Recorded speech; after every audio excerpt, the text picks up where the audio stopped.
一個空間，我哋獻上我哋嘅心，瞻仰神你嘅榮耀。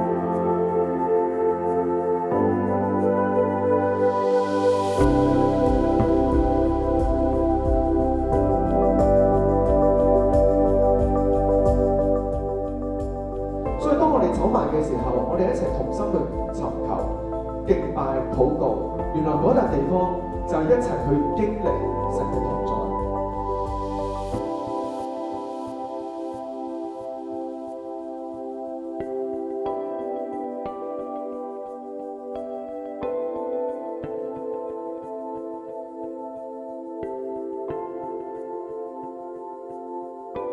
當我哋願意去 treasure 每一個神俾我哋去一齊相聚嘅機會嘅時候，我哋珍惜得到佢，原來嗰樣嘢先至係我哋學習嘅地方。